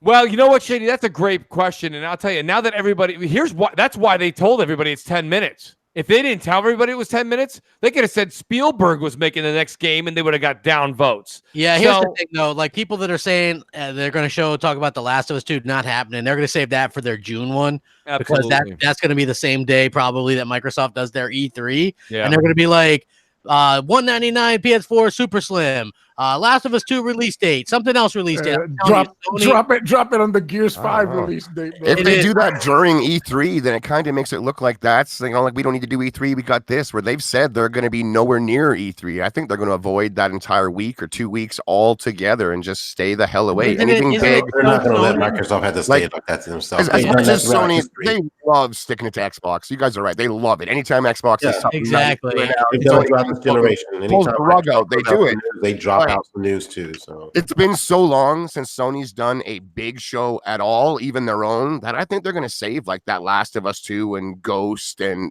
Death Stranding. All the big stuff, all the big news is going to be Sony only time or next E3. My God, they don't want to share it in a little tweet to just kind of steal Microsoft's thunder and use their biggest gun to do so. I don't think it's going to happen, man. Well, let me say this. Okay, so look, May 9th is their state of play, and E3 is June 11th. So I could see them doing a June 11th state of play. They could, but I'm like, if Microsoft is doing E3 and Sony just does that, there could actually be comparisons to the two shows. As ignorant as it would be, I could see some people being like, you got 10 minutes over here versus 2 hours of hotness over here. I think Sony's going to stay far away from E3 myself. I don't think we're going to hear a peep. Not a peep from Sony for 2 weeks during E3. I'm calling it. Well, actually, if they did drop a state of play, and if they layered it over Microsoft's conference, that kind of splits big gaming media. uncovering everything. You know what I'm saying? Now all of a sudden they got to throw Sony in the mix at the same time that they're also watching Microsoft, Xbox's E3. They, that I wouldn't put it past them, to be really honest with you. That's why Microsoft is hard pressed right now, bro. Like, they gotta knock this E3 out of the box, bro. That's it. There's no sugarcoating it. It's not even up for debate, bro. It cannot be what they've done in the past. They gotta go for the jugular. We just said it right here on the pad. I think Pred just said it, or Mooch. Sony is brilliant at coming out and stealing Microsoft's thunder, bro. Yeah. They are great at it. You know what? Kudos, man. Hats off. That's what you're supposed to do to your competition, bro. You curb stomp their ass, man. It is what it is. Microsoft got to represent here. I think I'm very optimistic that they're going to do something that's going to have us, on the edge of our seat and wow us. I'm really hoping that happens. I think it is, but they need to. They need to do it, bro. They got like 6 more studios than they did. Plus, with Sony not there, there's just so much more third party to show off. I expect something like last year, just bigger all around, more of everything. There could be new studio announcements there as well. Like, I feel like that's something that they're going to definitely probably get into as well. The question is the size of those studios, crap, because I mean, they need a couple more AAA level studios and wildcard studios, ones that aren't forced to make IP per se. Right. Because even studios like Naughty Dog, they started somewhere, man. I hear everybody all the time saying that they need AAA established studios and stuff like that. Here's the thing, though, but like, I'll say this, right? Like, I like how Naughty Dog moves on to they're owned by Sony, but they move on to do their own thing. They kind of graduate up. They started with Crash, and they did Jack.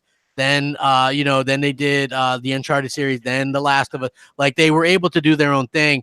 I do like, but I like that. But I also like the IP stuff. I like Gears and Halo. They're my favorite franchises from Xbox, and I want them to continue on. That's why they need some studios that do AAA level stuff that aren't locked into a certain thing, right? So that's what I'm talking about. Okay, so there is the potential for that for Obsidian, but Obsidian's locked into that space Fallout game.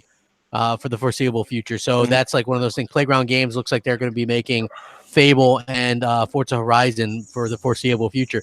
So I want to see some new stuff. And who is somebody like jangling some chains or something? Cat, man. Okay. I was like, what the hell is that? People don't know this, but Pred's cat is a big fan of Xbox Nation, and he's trying to get in on the panel right now. That's what's going on.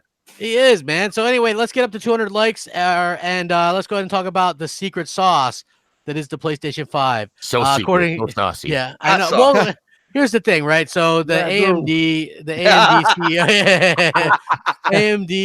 CEO, she says that the PS5 is going to have the secret sauce. It's going to help with the computer, or whatever. I just found this funny. I think I did a video about it because that was what everybody used to say about the Xbox One, and I hated it. I was like, look, Xbox might not have the same resolution, but it certainly doesn't have this secret sauce. And I can remember people going on Crossfire, and I got in an argument with this one guy. Was it the cloud power secret sauce? No, I don't think so. Like, this one guy swore up and down that the Xbox One, the base model, was 5 T-flops and enough to do VR and all this crazy crap, right? And I always saw it like DirectX 12. That's not secret sauce. That's just Microsoft stuff, and that'll only help on games that are developed with that, right? So I always shied away from calling anything secret sauce or whatever. I always hated that. But I was just finding it funny that they're already saying, hey, PS5's got secret sauce. You know, like, are they already like saying that it's going to be that much less than the Xbox Next? I don't like that. It's like a crutch. Exactly, right? Like, people are going to be expecting something when it's not going to be there. I don't know. Like, Mooch, what do you think about this, man? Secret sauce? Well, first of all, there was I think the fact that and it was the AMD executive, right? Yeah, the head of AMD. That's I don't condone her saying it was a her. I think I don't condone him or her saying that, because that's something that like has become kind of a comedic one-liner now in the gaming community. When heading up like a tech company like AMD, come up with secret sauce. Don't let the tech terms get in the way, guys. Secret sauce. Right, exactly, Shady. It's like, come on. It's just like, that's so cornball. But I mean, on top of that, real quick, if you want to say what I think they may be referring to, that Sony went and said, this is where we want to kind of have our focus on. I said it earlier in the show. I'll say it again. I really think that Sony's doubling down on their PSVR, or their PSVR 2 in this case. You know, right now they're hitting, you know, probably 90. No, I don't mean that as a joke. I really think that they're trying to take this thing to an Oculus level in the console space. They know that they've got a niche market. It's a Sir X-Man says it's soy sauce. Well, there you go. Shout out to Sir X-Man. But I mean, no, I think that's where you're going to see their focus and where they're going to have some power attending to that Microsoft may not necessarily have it focused on. Their secret sauce is going to be that they have a PSVR version 2, if you will, or version 3, if you don't want to go by the second SKU that came out with this generation, where it's going to give you that I don't know if they'll be untethered. That would make them truly in the step in the right, much better. If it's untethered, oh my God, you got me signed up. That's my biggest flaw with it. I will say this much. Crap, you'll be happy to say this. I'll say it on your show since you're the VR fan. While I was doing all of my wire construction configuration in the office when I was redoing it, I brought my PSVR into the office. I have plenty of room. It is completely hooked up now. And now I can literally just put the headset on and play the game, where before I had to literally have a whole new furniture set brought in just to play the damn thing. So yeah, I will see and give it a fair shake right now with the new setup so that I can actually just play the game and enjoy it without having to rearrange furniture. That being said, to get back to it, because I want to hear what the panel has to say, I think their secret sauce is going to be put into their PSVR unit crap. And let me tell you something, that will be a niche thing for them that their competition is claiming so far not to be taking part in moving into next generation. You know, think that might siphon power from the box, similar to what Xbox is. So shady. That's why I'm saying secret sauce. Right? That's the secret sauce. I'm saying they have that reserve power set aside for that, and it won't take away from the gaming experience that we're all hoping will be semi parity moving forward. Yeah. And you might be right, Shady. It may pull from it. If it pulls from it, boy, history has a way of repeating. Yeah, it does. It does. Well, what's I can see why she would have was just on stage with Phil Spencer, I think at CES, announcing a partnership with Microsoft. So yeah, I think the reason they're talking about Sony is because Sony's the only ones that have kind of lightly talked about next gen at all right now. I mean, obviously Xbox is waiting for E3. Sony got out early and just tweeted about it and gave vague details, buzzwords, 8K, ray tracing, stuff like that. So she's sort of doing the same, not giving any details, but just saying, yeah, the PlayStation is going to have some secret sauce, when just because Xbox hasn't talked about it at all. Otherwise, I'm sure she would have been, and so does Xbox, if you will, with the same but different secret sauce. Like everyone's got sauce; it's all secret. Same. Yeah, guys, different. Still the same. When it comes to the hardware, you know, AMD is working with Sony on the PlayStation 5. So Sony's going to say what they want to do with the system, what their goal is, and AMD is going to develop, you know, help develop hardware to put into that system. So it's going to have hardware that's going to be kind of unique to Sony's system, because you got, you know, Sony customizing it, you got working with AMD to really fill out this thing. The same way with the next Xbox, you know, Microsoft and AMD are working together. They're going to have certain components that won't be in the other system. That is their quote unquote secret sauce, and it's whatever they want to focus on. You know what I'm saying? That will make their platform unique to other platforms in the industry. I mean, I know the whole term secret sauce kind of sounds kiddish and everything, but it's about unique hardware that's underneath the hood. That's all it is, people. It could be the 3D audio. You know what I'm saying? It couldn't be too unique, though. We're all terrified, of course, that if it's too different, the developers won't take time to utilize it. It'll be first party only that does it. Well, see, that's where Microsoft has the advantage, because they created DirectX 12, and they can put it directly into the API where the developer doesn't have to do anything, and the hardware will automatically utilize anything different. Xbox has an advantage there, man. Yeah, they do. They have a lot of like game stack type, what do you call it there? Middleware services and stuff like that that already kind of work, which is nice. But if these systems become so unique that, you know, we're expecting the same games to be made for each one, I mean, we're already calling out devs for not taking advantage of the X at all times just because of that extra workload. So I think that all these companies are kind of forced to somewhat be similar and just have power differences here and there. But the architecture needs to be somewhat the same. Crap, can I just say one thing real quick? Sure thing, man. Because we're talking about hardware, we're talking about Sony. Anybody out there who believes that the Navi GPU architecture was created solely for the PlayStation and Sony, and AMD is not going to use that in any GPU or other console, you are out of your mind. All right? You are out of your mind. You need to go home and go to sleep. Just go to sleep. Just don't even interact with anybody in the community. I can't believe people are saying that. Yeah. Well, it's not specifically for them, but I think they're going to go a little bit more custom this time around than they did with the PS4. The PS4 was actually like a byproduct of the fact that, you know, the PS3 was kind of a disaster for them. I know it ended up doing whatever, but when you look at what they lost that generation in terms of market share and mind share, they really lost and sacrificed so much.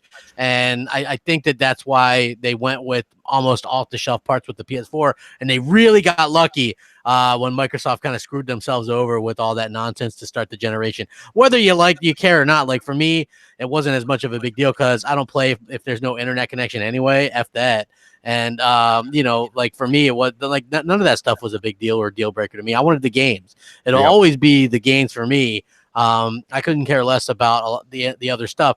Give me the games. You know, it's like I like how Sony does a lot of the great single player games, and Microsoft does a lot of the great multiplayer games. Mm-hmm. And like you'll never see Sony do a Sea of Thieves, and you probably will never see Microsoft do a God of War type game anymore, right? Like I think they're all in on that games as a service stuff, and you know, good for them. And Nintendo, they do their own thing. A lot of that is like single player stuff, and that they kind of do their own thing. But what was lost in this interview with Mark Cerny that he did the other day was while he was talking about the PS5, and then this got omitted and then talked about a little bit later.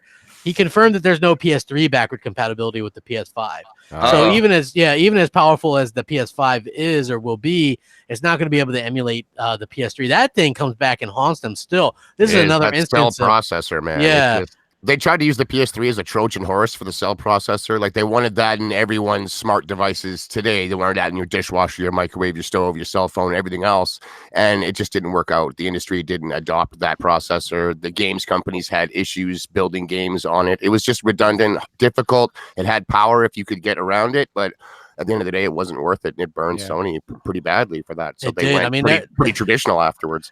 Yeah, there's like I said, that PS3, even though they did catch up a little bit at the end or whatever, and they had some great games, no doubt, it's still screwing them over, right? PS3, here's the thing.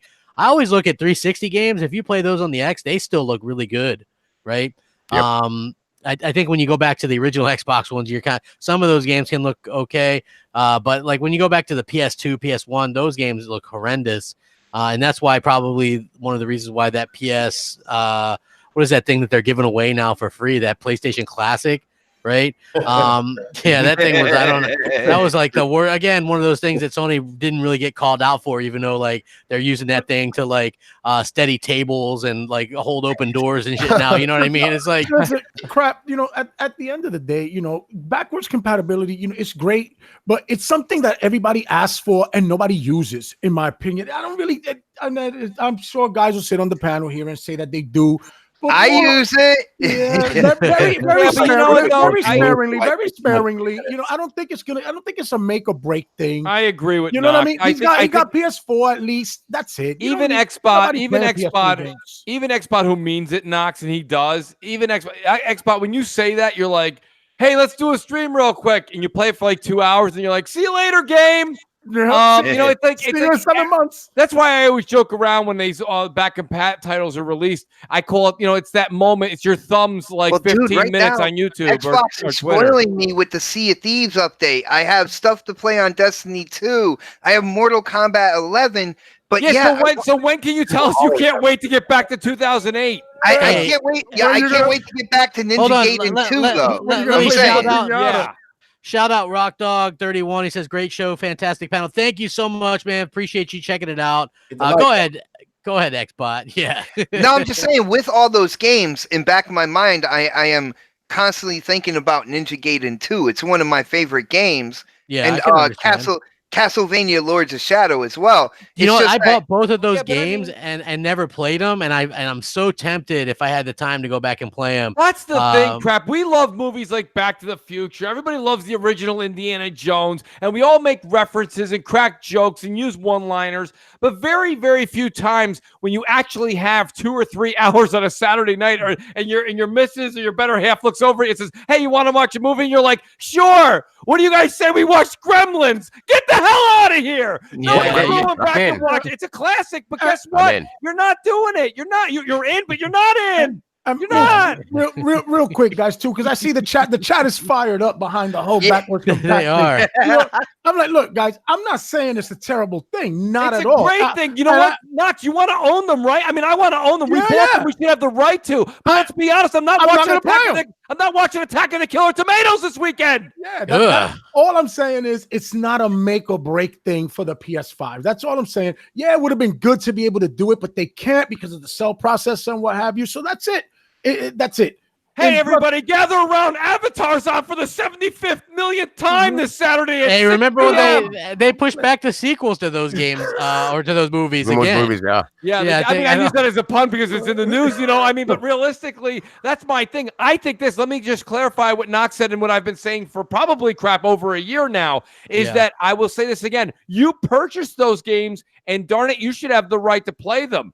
And that's the same thing, right? That goes for our DVDs, our Blu-rays, and now our 4K UHD Blu-rays, okay? You buy them, you should have the right to play them. However, you're not watching season 1 through 4 of ALF this weekend on your DVD collection, even though you own it.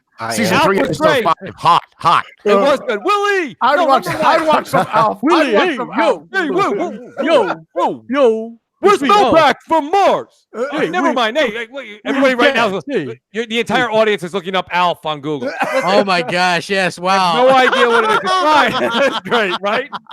But I mean, don't get me wrong. That's why I in pod form. He really is. I agree with Knox, and I will say this much, though. If you want to talk about the detriment, I will say this much. The PS3, PS2 kind of put PlayStation on the map, I think. But the PS3 titles, not being able to have them, that is detrimental for them because, man, so many of the titles that exploded and made the great Naughty Dog what they are and everything else are on that. Now, yes, they went and made the Nathan Drake collection, so bravo. But there's games that people owned on the PS3 that they would love to bring forward, and they can't. And again, I'll say this much. If you purchased it, it's your right as a consumer to be able to take it with you. If you bought a toaster back in 1999, damn it, if that thing still works, you should be able to plug it in and use it. So my point is that I get that. But at the same time, myself, and I'll speak, Knox seems to be in my corner. You have them. You're showing them in your museum in that one room you have in your house. You're like, look at my old games. But you're really not playing them over and over and over again. You're just showing people you have them. And that's great. It's your item. Show it off. But I don't think it's the end of the world. It's something that really comes in, I find, for a lot of gamers at the beginning of the gen. Let's say next gen launches in 2020 there's a dozen games at launch. You buy the 2 or 3 that you really enjoy. But then you'll fall back on this gen's games in the meantime while the new games are releasing. So I think it's more important at the beginning when games are few and far between. But once we're hitting like halfway towards the end, there's hundreds and hundreds. There's too many games. Going back to the past, it is for some. I do it myself, but not always. And your example, I need the new hotness. Unfortunately, your example, which is a great example, has run out of steam and has no more coal in the engine. Baby. Because no. Mike Ybarra said it. We just said it a few weeks ago. There is no more generations, right? There is no spoon. Okay. My point being, there is no more wait. There's no more waiting. Can they not? Developers are making games. Developers are making games as we speak for next generation. There is no waiting.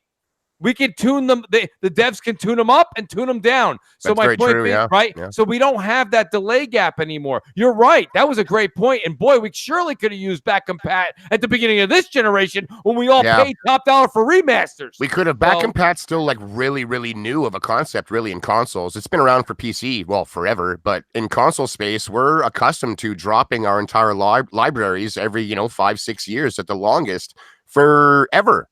And starting fresh. And it was only this gen that slightly kind of had it. 360 was so small on its back compat.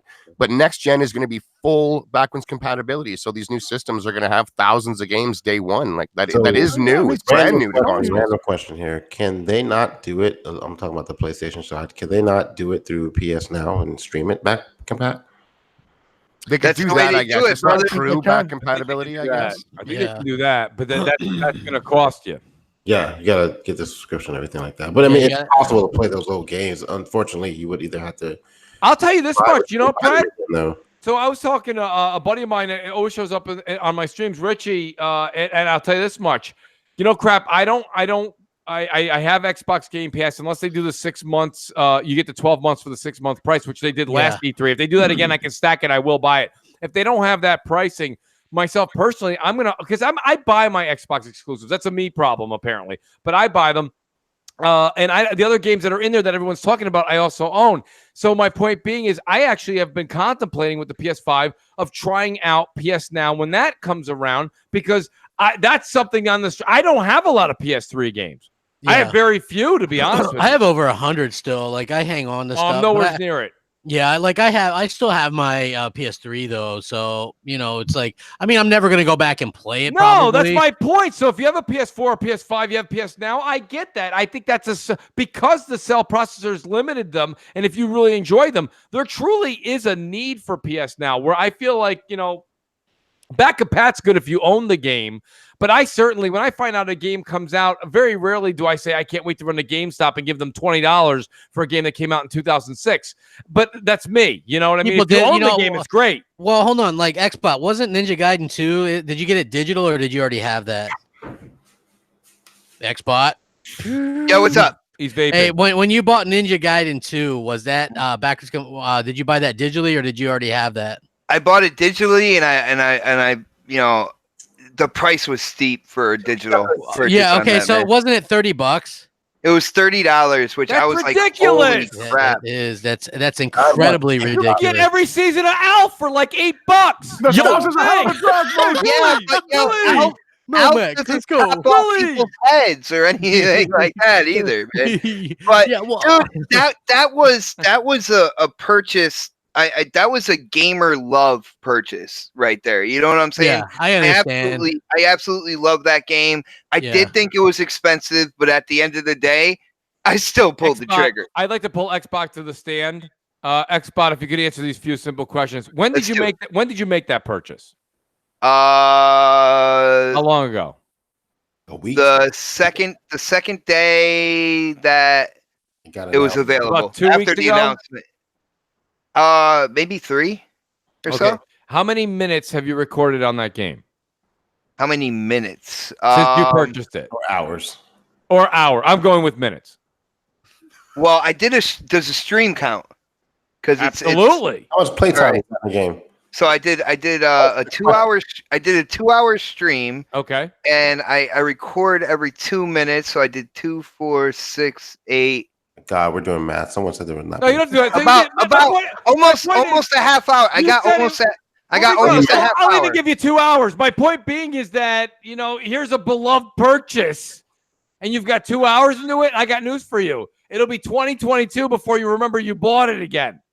Dude, it's been on my mind. But like I said, if Sea of Thieves didn't come out with that update, and if they didn't come out with that exotic mission for the pulse rifle, then you'd be playing Mortal Kombat. If it wasn't for Mortal Kombat, or World War Z, or the other 85 million games that came out recently, I would have bet. I got the answer. I plead the fifth. I plead the fifth. Yes, I don't blame you. That's fine. That's awesome, Xbox. That's a great topic. I love back and pat when that comes around. That's it's the generation options, right? It certainly is. Crap, there's somebody right now driving down the street in Miami with their windows down, the air conditioning on, having an ice cream cone. You can do whatever the hell you want. You can. I mean, it's an option here, option there, option everywhere. I want to talk about the Sea of Thieves update. I know Xbox is probably going to have the most to say about this because you've played a lot of it. What do you think, Xbox? Like, what's changed What's the single player stuff like? Are you impressed with it? Tell us. Let us know. Dude, I am happy with the game. I was playing the game with Delirium Blades, and Blade said something, and I was like, was he playing on PC? Because he has a habit of doing that. Yes, he was. Yes, he was. I had to make sure it was open for PC players to get him in. But he was like, you know what? This isn't an update. This is the release of the game. And normally I'd be like, well, dude, you had it for a year or something like that. But the more and more you play it, it has a story mode now with Tall Tales. Now you have your first Tall Tale, which is called The Shores of Gold, but they're going to have more stories as well. It's going to take you maybe about 20 hours or so to complete it, to be really honest with you. It is very intuitive. It's the story is really cool. Is it cutscene driven, or are you following around Captain Stewnuts on the high seas as he talks to you? Which one is it? Dude, it's telling you the story as you play, or is it cutscene driven? The funny thing about it is I haven't gotten a cutscene. I'm like 3 levels in. I don't think it's going to be. But what they do is like the characters that you're interacting with. Like I had to deal with the ones that deal with the pirate skulls. I had to deal with a specific merchant that was dealing with those, and she would do different things in her tent. Like I had everybody on the crew, like sitting, but like but she was doing like different rituals. She was like, oh, normally, most pirates don't see these and stuff like that. So she was really going in on doing different rituals with the skulls and giving you information where you got to go next and why. And you get like a book of lore that also gives you the clues on where you got to go and what you have to do. It's really immersive. So they should have postponed the game for a year then. That's what you say. Well, I think Knox has a point, but what is the difference between what you just described and right now when I just go up to a guy in the tent instead of the lady in the tent and I go get the 3 different missions to go out and solve 5 or 6 different puzzles? It's more detailed. It's more immersive, and there's certain things that are unique to this. Like one of them, we were getting what they call the Shroud Breaker. It's the first level. And when you actually get to the island, you have this trophy. You put it on its plate, and a door opens up that you never knew existed on that island. And you go in, and there's like this shrine. The door closes behind you, and it starts filling with water. And you have to like you have to solve this puzzle. It's like a 3-part puzzle, and if you don't solve it, you and your crew die. And if you and your crew drowned in that area, you have to go back to the beginning again. So it's like a story. It's a story. There's I like that, but boy, I tell you, crap. That's why I said to you, when we do our stream, we need to have at least one pirate legend join us, so we have some seriousness to it. Because you don't want to work that hard and then all of a sudden drown and start over again. So I mean, I like that though, X. But I actually like what you're saying. I was gonna say like the different like quality of life changes, the different fruits, being able to cook. Like animal meat and stuff like that. Being able to fish, like while you're on your voyage, doesn't really do anything for me. But while you're on your voyage, you'll be surprised. Like half of your crew is throwing lines off to the side, and you can catch different fish depending on where you are on the map. While you're sailing? And your boat is running into rocks like we did when we were playing. Well, yeah, well, so, you have to have a decent crew as well. But not only that, I also feel with them putting in Arena, which is a 24-minute kind of like competitive, dare I say, pirate like battle royale, right? Oh, yeah. With them putting that in there, the cool thing is when you go into adventure, most of those crazy griefers and trolls that were there just to sink ships and stuff like that, they're not in adventure mode anymore. They're duking it out in Arena, leaving you the map. What's the deal with Arena mode? What is that truly? Everyone talks about it, but it's like a condensed version of the game. I think they're all fighting over one big island, and you got so much time to get in and out. No, it's not one big island. They give you a smaller part of the map. There's usually a couple islands in there. One of the island is a spotlight, but you can go to the other ones and collect treasure. All the treasure is in the form of silver, right? So you have 5 boats, 5 crews trying to get the most silver that they can.